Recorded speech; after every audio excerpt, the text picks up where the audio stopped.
ونصلي ونسلم على رسوله الكريم اما بعد فاعوذ بالله السميع العليم من الشيطان الرجيم بسم الله الرحمن الرحيم وإذ فرقنا بكم البحر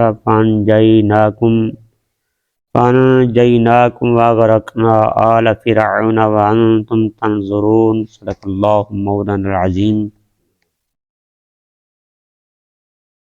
القول البدیع وغیرہ میں موجود ہے کہ مصطفیٰ کریم علیہ السلام آپ پر درود و سلام کے فضائل کے بارے میں حضرت سیدنا موسیٰ کریم اللہ علیہ تحیت و ثنا آپ کو اللہ کی طرف سے یہ حکم ہوا کہ پیارے کریم کیا تم چاہتے ہو کہ تمہیں میرا قرب اس سے زیادہ ہو کہ جتنا انسان کے جسم کو روح سے، آنکھوں کی بینائی کو آنکھوں سے، کانوں کی سنوائی کو کانوں سے قرب ہے۔ موسیٰ علیہ السلام عرض کرتے ہیں یا الہی، میں چاہتا ہوں کہ مجھے تیری ذات سے اتنا قرب نصیب ہو۔ تو مصطفیٰ کریم علیہ السلام کے غلاموں، رب کائنات اللہ ذو الجلال وحدہ لا شریک نے فرمایا پیارے کریم اگر تم میرا اتنا قرب چاہتا ہے تو پھر میں آخر زمان نبی محمد مصطفیٰ پر درود پاک پڑھ، کثرت سے درود پڑھو۔ جب تم کثرت سے درود پڑھو گے تو میرے اس سے زیادہ قریب ہو جاؤ گے۔ جب رب کائنات انبیاء کرام علیہ السلام کو اتنا فرما رہا ہے تو یہ نبی علیہ السلام کی امتیوں کے لیے ایک جاں فضا، ایک مزدہ ہے جو خالق کائنات اپنے پیارے محبوب کی امت کو یہ خاصہ عطا فرمایا ہے۔ صلی اللہ علیہ وسلم محمد وآلہ بارک وسلم۔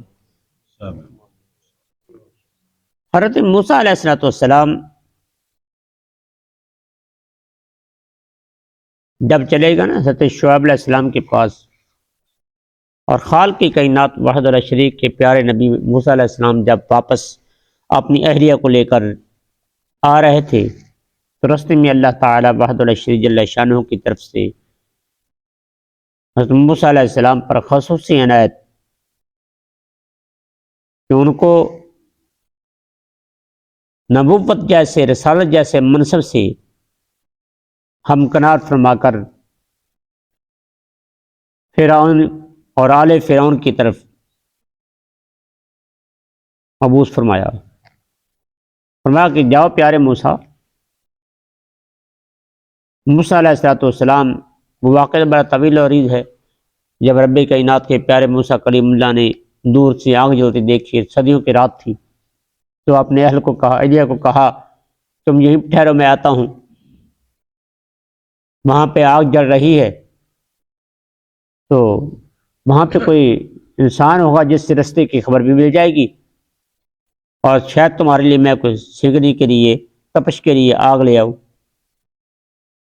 کیونکہ ان کو ولادت کا وقت بھی قریب تھا زوجہ محترمہ کی۔ حضرت موسیٰ علیہ نبینا علیہ السلام جب وہاں پہ پہنچی تو کیا تھا، کیا تھی؟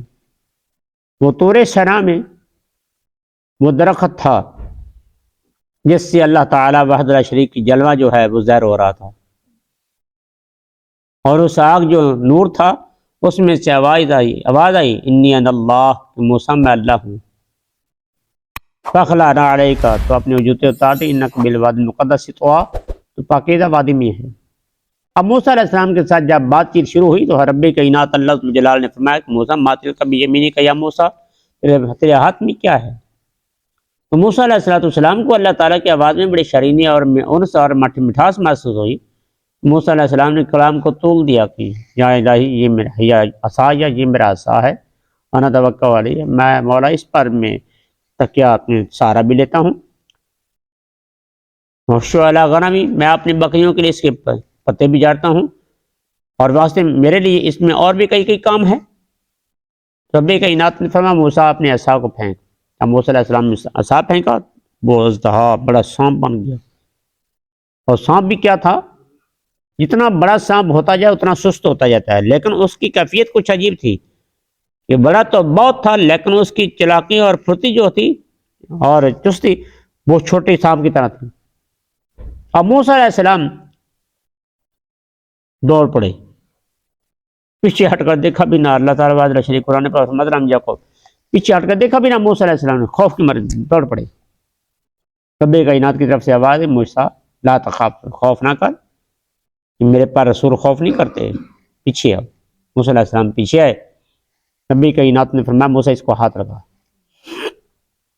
اب موسیٰ علیہ السلام نے ہاتھ لگایا تو وہ ڈنڈا اسی طرح ہی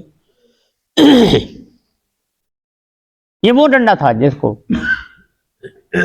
حضرت آدم علیہ السلام لے کر آئے تھے نا جنت سے، دو شاخیں تو پر نیچے سے ایک تھا، جیسے پرانے وقتوں میں عورتیں جو ہے برتن جو ہے نا لٹکانے کے لیے وہ لگا لے کرتے تھے ڈنڈا، اس کی شاخیں ادھر ادھر دو تین چار ہوتی، اس طرح وہ دو شاخیں، وہ جو دو شاخیں تھی نا وہ سانپ کا منہ بن جاتا تھا، اور وہ بڑے بڑے اس سے کام ہوتا تھا، رات کے وقت وہ اندھیرے کے لیے بھی کام آتا تھا، اور موسیٰ علیہ السلام جب سو جاتے تھے نا تو وہ آپ کی حفاظت کیا کرتا تھا، پنکھا جو وہ جھیلتا تھا اور آپ کی بکریوں کی رکھوالی کرتا تھا۔ اللہ تعالیٰ نے بڑے معجزے اس سانپ سے عطا کیے۔ یہی جو ہے نا عصا تو لگا تو اس میں آگے واقعہ آئے گا، موسیٰ علیہ السلام نے پتھر پہ مارا تو 12 چشمے جاری ہوئے، دریا کلزم پہ مارا تو 12 رستے بن گئے، بڑے بڑے کام۔ موسیٰ علیہ السلام آپ کو اللہ نے فرمایا کہ پیارے موسیٰ ایک تو یہ تم معجزہ دیا، دوسرا اپنے گریبان میں اپنے بغل میں ہاتھ ڈال۔ موسیٰ علیہ السلام نے ہاتھ ڈالا، جب باہر نکالا تو سورج کی روشنی سے زیادہ۔ فرمایا موسیٰ یہ تجھے دوسری نشانی عطا فرمائی گئی،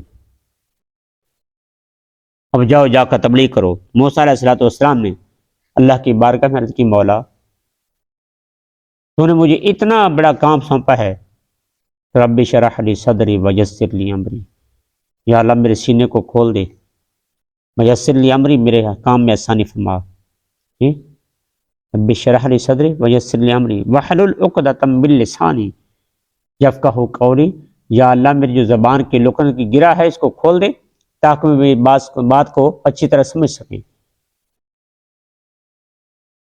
تو دیکھیے ادھر موسیٰ علیہ السلام عرض کر رہے ہیں کہ رب شرح لی صدری، اور ادھر محبوب ہیں بغیر عرض کیے اللہ فرما رہا ہے کہ الم نشرح لک صدرک، کہ پیارے محبوب کیا ہم نے آپ کا سینہ کھول نہیں دیا؟ محبوب کی اور بات کلیم اور حبیب بڑا فرق ہے جی۔ ادھر کریم عرض کرتے ہیں مولا رب اشرح لی صدری ویسر لی امری، یا میرے کام میں آسانی فرما دے۔ ادھر اللہ فرما رہا ہے کہ الم نشرح لک صدرک ووضعنا عنک وزرک، کہ پیارے محبوب ہم نے آپ کا جو بوجھ تھا وہ ہلکا نہیں فرما دیا، آپ کے متابعین کی یعنی کہ ہمت سے، آپ کے پیروکار جو آپ کا کام ہے وہ بانٹ لیتے ہیں کرتے ہیں آپ کے غلام۔ تو بہرحال حضرت موسیٰ علیہ السلام کو جب یہ دی گئی نشانیاں اور حکم دیا گیا کہ موسیٰ علیہ السلام چلو میرا پیغام پہنچاؤ، اب یہ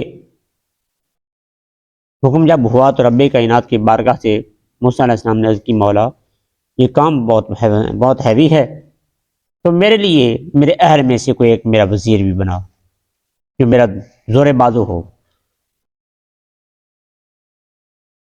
اور عرض کی یا علامہ میرا بھائی جو ہارون علیہ السلام ہیں ان کو میرے ساتھ کر۔ تو بھائی جو ہے یہ بہت بڑی چیز ہوتی ہے نا بھائی، اس لیے تو کہتے ہیں نا کہ باپ مرے تو سر ننگا ہوئے، بھائی مرن کن خالی، ماں باج محمد بخشا کون کرے رکھوالی۔ بھائی جو ہے بازو ہوتے ہیں، یہ کمر کا بھار ہوتا ہے، بوجھ ہوتا ہے، پیچھے سہارا ہوتا ہے۔ اللہ اکبر۔ تو حضرت موسیٰ علیہ السلام آپ نے جب یہ عرض کیا تو اللہ تعالیٰ نے فرمایا کہ موسیٰ جا، تجھ پر میرا دوہرا احسان کہ میں نے تیرے بھائی کو بھی تیرے ساتھ شامل کیا، اب ان کو بھی نبوت عطا ہوگی۔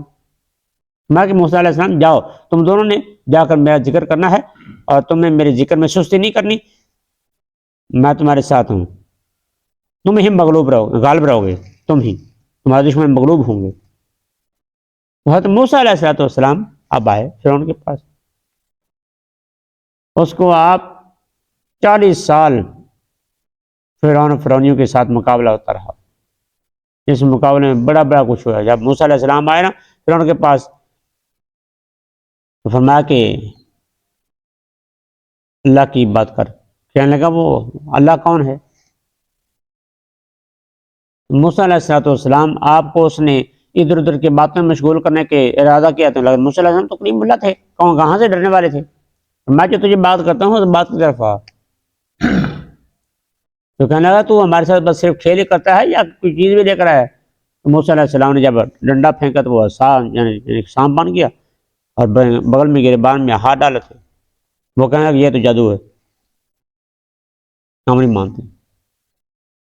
لیکن موسیٰ علیہ السلام کی ہیبت تھی اس پہ جس کی وجہ سے وہ ہاتھ چڑھا کے نہ کر سکا یا آپ کو تکلیف جانے کی ضرورت نہ کر سکا، الٹا احسان جتانے لگا کہ تو نے بچپن میں میرے پاس تو نے پرورش پائی، میں نے تجھے کیسے پالا سانبھا، اب تو بڑا ہوا، پھر تو نے جو کیا کہ ایک بندے کی بیٹی کو بھی مار دیا، اور اب تو آیا ہے کہ لوگوں کے دین کو بدلانے۔ موسیٰ علیہ السلام نے فرمایا کہ جو تو نے بچپن میں پالا تھا، کیا اس کا یہ احسان ہے؟ احسان ہے کہ تو نے میری ساری قوم کو تو نے غلام بنایا ہوا ہے۔ فرمایا یہ کام اب نہیں چلے گا۔ اب موسیٰ علیہ السلام ان کے مقابلے کے لیے اس نے اپنے جادوگر اکٹھے کر لیے، جیسا واقعہ ہے اتنی جادوگر کہ رب کائنات اللہ ذو الجلال فرماتا کہ جا سحر، پورا جادو آ گیا میدان میں جی، 70-80 صفحے، اتنے بڑے جادوگر کہ اللہ کی پناہ۔ بس موسیٰ علیہ السلام کے سامنے آ کر جادوگر نے اپنا کرتب دکھایا۔ موسیٰ علیہ السلام کو رب کائنات اللہ ذو الجلال نے فرمایا موسیٰ اب تو بھی ڈنڈا پھینک۔ اب موسیٰ علیہ السلام خوف فرما رہے تھے، خوف کر رہے تھے۔ وہ خوف کیا تھا؟ وہ خوف یہ نہیں تھا کہ موسیٰ علیہ السلام ان کے سانپوں سے ڈر گئے، جو جادوگروں نے اپنا جادو کیا تھا کہ سارے میدان میں سانپ ہی سانپ، جو بھی ڈنڈے چھوٹے لے کر آئے نا، شتیر رسے وغیرہ، وہ سارے سانپ میدان میں گھوم رہے تھے، بھاگ رہے تھے۔ انہوں نے لوگوں کی نظروں پہ جادو کیا تھا، ورنہ اصل حقیقت میں وہ سانپ نہیں بنے تھے۔ جو جادوگر ہوتا ہے نا، وہ ان چیزوں کو جب پھونکتا ہے تو وہ لوگوں کی نظروں پہ جادو کرتا ہے کہ لوگوں کو وہ چیزیں نظر آنی دکھائی دیتی ہیں کہ واقعی وہ چیز ہے، لیکن حقیقت میں وہ چیز نہیں بنتی۔ جیسا کہ آپ کئی مداری کے پاس بیٹھے ہیں، وہ کہتے ہیں چرمر ڈچک چھو روپیہ بن گیا، وہ یا تو ہاتھ کی صفائی ہوتی یا وہ آدمی جو دیکھ رہا ہوتا ہے اس کی آنکھ پہ نظر ہوتا ہے، جادو ہوتا ہے۔ اگر اس طرح چرمر ڈھستے وہ روپیہ بنتے پھر گھر بیٹھے بنائے رہتے، گلی گلی دھکے کھانے کی ضرورت کیا تھی دروازے پہ جی۔ تو موسیٰ علیہ السلام انہوں نے جو کیا تھا وہ جادو تھا، اور جو موسیٰ علیہ السلام کے پاس تھا وہ معجزہ تھا۔ اور وہ جو سانپ ڈنڈا بنتا تھا نا، سانپ، وہ حقیقت میں سانپ بنتا تھا۔ تو موسیٰ علیہ السلام آپ اس لحاظ سے خوف فرما رہے تھے کہ جب انہوں نے بھی سانپ بنا دیا ہے، جب میں ڈنڈا پھینکوں گا تو وہ بھی سانپ بن جائے گا، تو لوگوں کو جادو اور معجزے کے درمیان فرق کیسے معلوم ہوگا؟ لوگوں کو راہ ہدایت کیسے نصیب ہوگی؟ وہ کہیں گے کہ یہ بھی سانپ ہے، وہ بھی سانپ بنے ہیں، لہذا کیا ان میں کیا فرق ہے؟ لیکن رب کائنات اللہ ذو الجلال نے فرمایا کہ موسیٰ انت الاعلی، تو ہی بلند ہے، پھینک اپنا ڈنڈا۔ اور موسیٰ علیہ السلام جو ہی اپنا چھوٹا اپنا عصا پھینکا، وہ بہت بڑا اژدہا بن گیا، بہت بڑا اژدہا کہ اپنے دم پہ جب وہ کھڑا ہوا تو وہ 1 میل اوپر لمبا کھڑا ہو گیا، اور جو میدان میں وہ سانپ انہوں نے بنائے تھے جادوگر نے، وہ ان ساروں کو وہ کھا گیا۔ سانپوں کو کھا کر دوڑا فرعون کی طرف، اور فرعون مارے ڈر کے اس کے پخانہ نکلتا گیا، جب محل میں پہنچا 400 دفعہ اس کو اس دن حرف حاجت ہوئی۔ موسیٰ علیہ السلام نے پھر جب ہاتھ لایا تو وہ عصا کا عصا، ڈنڈے کا ڈنڈا تھا، وہ سارا کچھ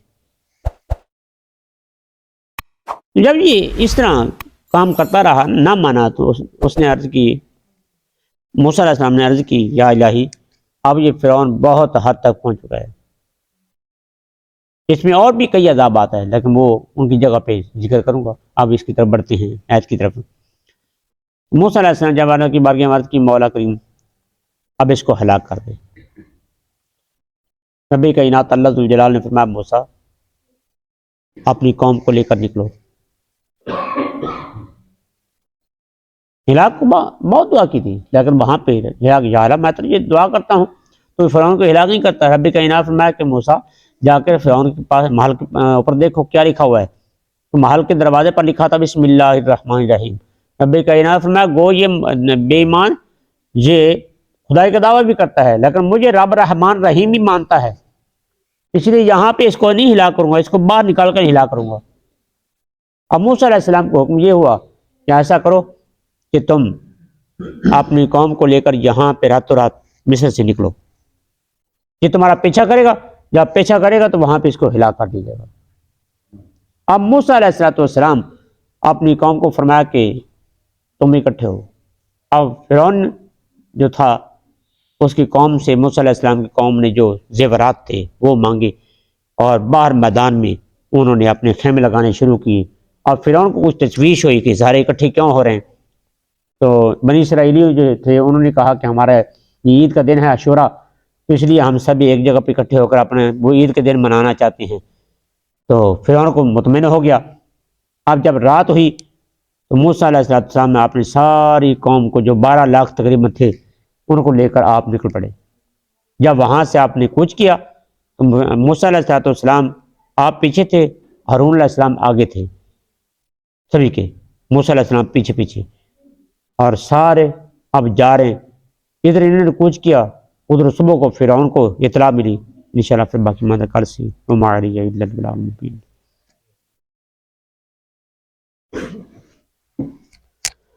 آخر مسئلہ کہ غسل کرنا وضو کرنا سنت کب ہے؟ تو صفا مروہ کا طواف کرتے ہوئے اور موقوف عرفات کے لیے، عیدین جمعہ کا خطبہ سننے کے لیے اور خطبہ پڑھنے کے لیے وضو کرنا جو ہے وہ سنت ہے کہ جب خطبہ سنیں اس وقت۔ اور جنبی آدمی کو دوبارہ بیوی کی صحبت قرب کے لیے وضو کرنا بھی سنت، یا جنبی مرد کو آدمی یا عورت کو کچھ کھانے پینے سے پہلے وضو کرنا سنت ہے کہ نہائے پائے چاہے نہ لیکن وضو کر لے، اس کے بعد کھائے پیے یا سوئے یا قرابت حاصل کرے، تو ان حالتوں میں وضو کرنا سنت ہے۔ صدق اللہ مولانا العظیم۔ بسم اللہ